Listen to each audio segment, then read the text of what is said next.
John Zarlo P. Bisirin. Nag-aaral po ako sa Calamba National School TV. Nais ko pong mapanayang ang inyong, ano ang iyong maging inspirasyon sa pagiging guro? Unang-una ang aking inspirasyon sa pagiging guro ay ang mga mag-aaral na nagsusumikap na matuto at magtagumpay sa buhay sa kabilang ng hamon ng kanilang buhay. Nais kong matulungan ang mga batang gustong matuto at nangangailangan ng tulong sa kanilang pag-aaral. At pangalawa ay ang aking pamilya, lalo-lalo ang aking mga anak.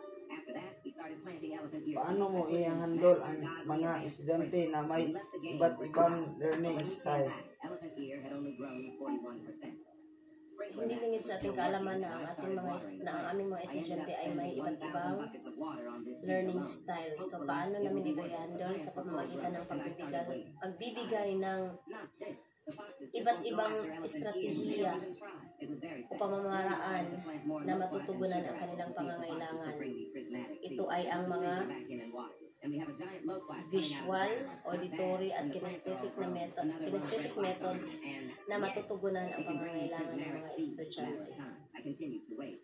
Ano ang inyong mga paboritong paksa sa inuturo? Ilang isang guro sa elementarya, hindi lang isang subject ang aming itinuturo, kundi marami. Tulad ng Filipino, English, Math, Science, Araling Panlipunan, ESP at MAPE. Pero ang aking pinakapaborito sa lahat ay ang Science. Ang mga paksa na aking paboritong ituturo sa Science ay ang sa grade 5, yung Matter, Digestive System, Constellation at Water Cycle. Paano mo isinusukat ang tagumpay ng inyong mga estudyante?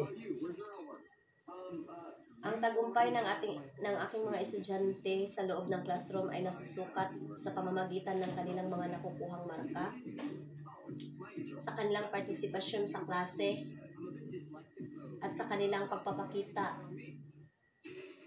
ng critical thinking and problem-solving skills.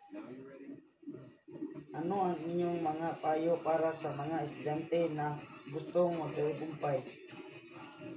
Ang aking mapapayo sa mga estudyanteng gustong magtagumpay ay patuloy lang na magsumikap sa pag-aaral sa kabila ng mga hamon sa buhay, sa kabila ng kahirapan, huwag tumigil na mangarap para magtagumpay. Dahil sabi nga, education is the key to success. So para maging matagumpay sa buhay, dapat mag-aral ng mabuti, huwag magpalulong sa bisyo, huwag magpalulong sa cellphone, maging focus sa kanilang goal sa buhay.